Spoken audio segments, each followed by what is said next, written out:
प्रिय छात्रों नमस्कार। आज के हम इस वीडियो में पढ़ेंगे प्रश्नावली 8.1 के जितने भी प्रश्न आपको दिखेंगे उन सभी को हम सोल्व करने वाले हैं। तो चलिए प्रश्न नंबर फर्स्ट की ओर बढ़ते हैं। सबसे जो पहला आपका प्रश्न है कि सरल अनुपात ज्ञात करें। जी हाँ दोस्तों, सरल मतलब होता है छोटा, अनुपात मतलब होता है बटा। जैसे यहाँ पे 50/10 है, इसको सरल अनुपात में आपको ज्ञात करना है तो कैसे ज्ञात करोगे। तो हम आपको बता दें कि 10 एक शून्य से एक शून्य कट जाएगी, अब बच गया 5/1। तो यही सरल हो गया छोटा, इसको ये बड़ा था 50 और 10, तो इसको ऐसे हम काट कूट कर सिंपल रूप में लिख देंगे और वहीं अनुपात के रूप में करके लिख देंगे, वही हो जाएगा सरल अनुपात। तो चलिए हम सबसे पहला जो प्रश्न है कि 14 मीटर का 7 मीटर 35 सेंटीमीटर से, इस सबसे पहले यहाँ पे प्रश्न समझिए, एक जाति है मीटर और यहाँ पे एक जाति सेंटीमीटर। तो ऐसे चेंज नहीं होता है छात्रों, जब दोनों मीटर में ही रहे या तो दोनों सेंटीमीटर में रहे तभी हम चेंज कर सकते हैं। तो सबसे पहला जो है कि 14 मीटर का 7 मीटर 35 सेंटीमीटर से, तो 1 मीटर बराबर आप लोग जानते हो कि 100 सेंटीमीटर होता है, तो 14 मीटर बराबर हो जाएगा 1400 सेंटीमीटर। तो ऊपर लिख देंगे 1400 का मैंने बटा कर दीजिए। आप का मानी गुना होता है लेकिन हम बटा करेंगे क्योंकि यहाँ पे अनुपात ज्ञात करने के लिए कहा। 7 मीटर 35 सेंटीमीटर से, तो 7 मीटर बराबर होता है 700 सेंटीमीटर और 35 सेंटीमीटर को साथ में जोड़ देंगे क्योंकि ये भी सेंटीमीटर ये भी सेंटीमीटर, तो दोनों आपस में जुड़ जाएगी तो 735 सेंटीमीटर हो जाएगा। और जब आप इसे काट दीजिए तो आपका आंसर आ जाएगा 40/21। इसको आप काटिएगा 40 और ये 21 से कट जाएगा, यानी कि 40/21। इसे आप अनुपात में लिख भी सकते हो 40/21। यही आपका आंसर हो गया। अब हम नंबर प्रश्नों को समझते हैं। 12 नंबर प्रश्न है कि 3 रुपये का 80 पैसे से, तो समझिए यहाँ पे 3 रुपया है, एक ठो है पैसा, तो या तो आप रुपया को पैसा में बदल दो या पैसा को रुपया में बदल दो। तो हमें तो यहाँ पे दिख रहा है कि रुपया को पैसे में बदलने पे अच्छी तरह से ये अनुपात निकल जाएगी। तो चलिए हम रुपये को पैसे में चेंज कर देते हैं।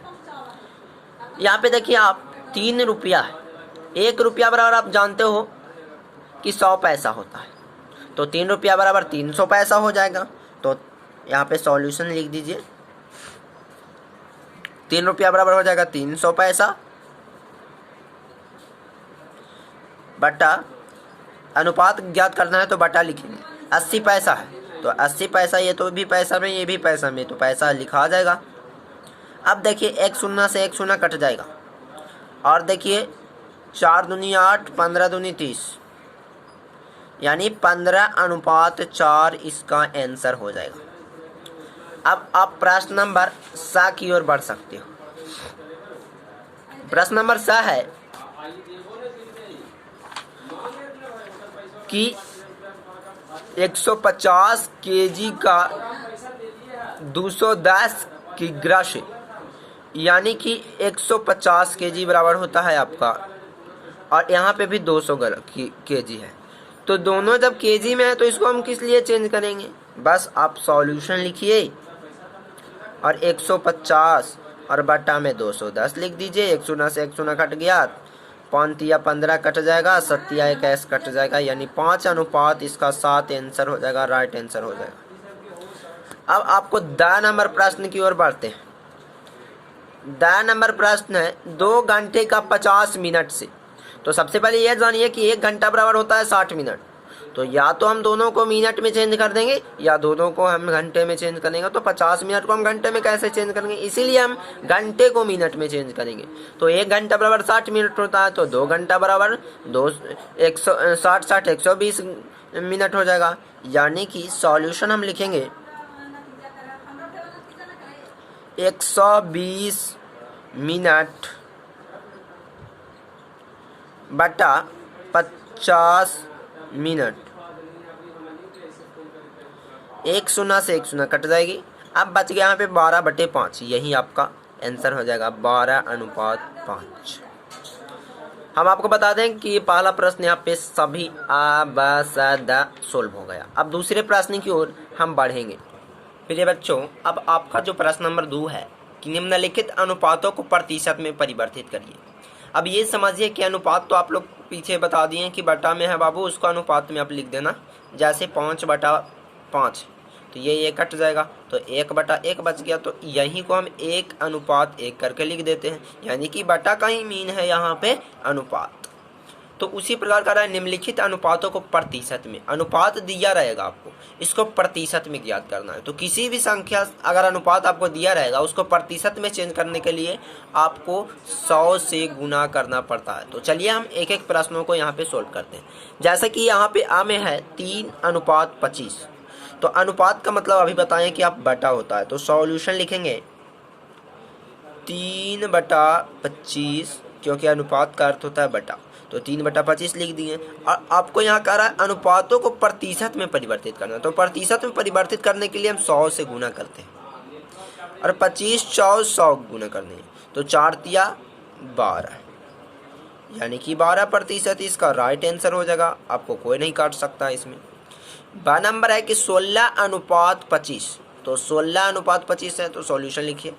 16 है तो 16 लिख दीजिए, और अनुपात मैंने बटा हो गया, 25 लिख दीजिए। अब गुना आपको 100 से करना है, क्योंकि प्रतिशत में परिवर्तित करना है आपको। तो 25 4 100, 16 4 64%, यही आपका आंसर हो जाएगा। अब 7 नंबर प्रश्न है कि 3:16, देखिए सॉल्यूशन 3 अनुपात में बटा 16।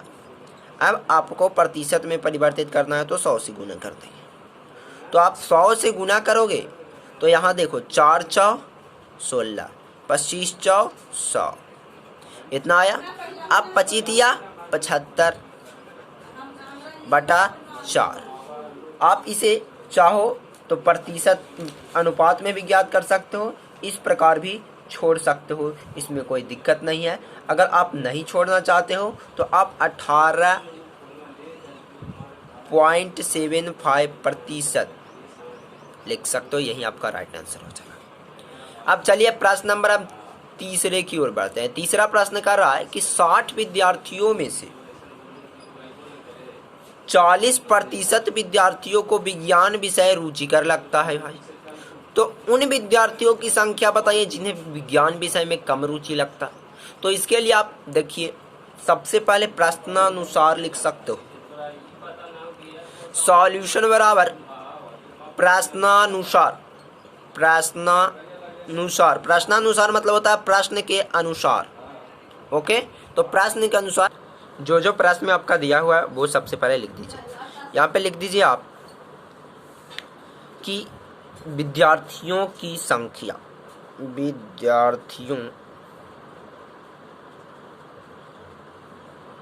की संख्या, जो विद्यार्थी की संख्या यहाँ पे 60। अब देखिए कह रहा है कि 60 विद्यार्थियों में से 40% विद्यार्थियों को विषय, जो विज्ञान विषय है वो रुचिकर लगता है। तो आपको कैसे ज्ञात करना है वो समझिए।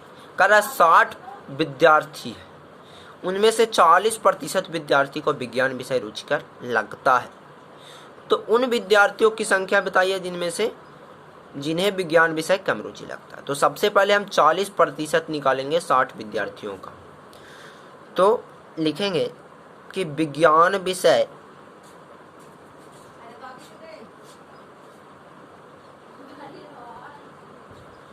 रुचिकर, विज्ञान विषय में रुचि करने वाले विद्यार्थियों की संख्या, विद्यार्थियों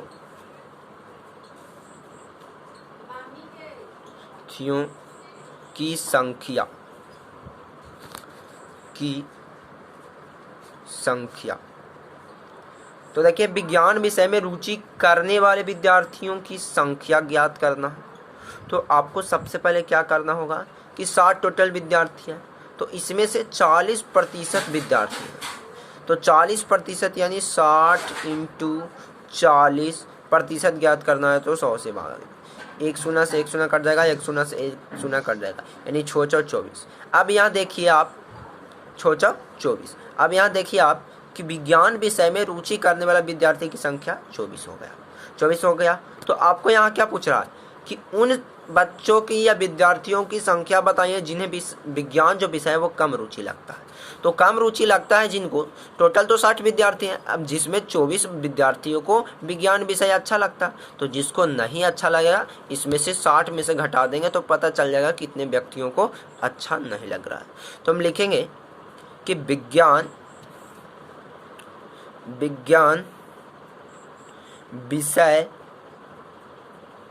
में कम रुचि करने वाले विद्यार्थियों की संख्या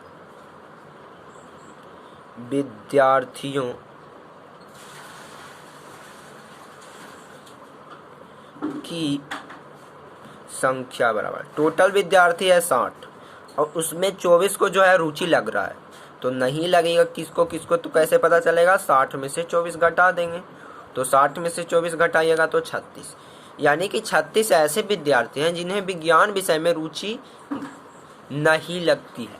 क्या करा, विज्ञान विषय में कम रुचि लगता है, तो विज्ञान विषय में यहाँ पे कम रुचि लगने वाले विद्यार्थियों की संख्या 36, यही आपका आंसर हो जाएगा। आपको जितने भी YouTube पे वीडियो मिलेंगे इस तरह से कोई सोल्व नहीं किया होगा, वो दूसरे वेस्ट पे सोल्व किया होगा। मैं आप लोगों को अच्छी तरीके से समझाने के लिए इस तरह से सोल्व किया। अगर आपको ये वीडियो पसंद लगे तो मेरे चैनल को सब्सक्राइब करें, वीडियो को लाइक करें। Thanks for watching video.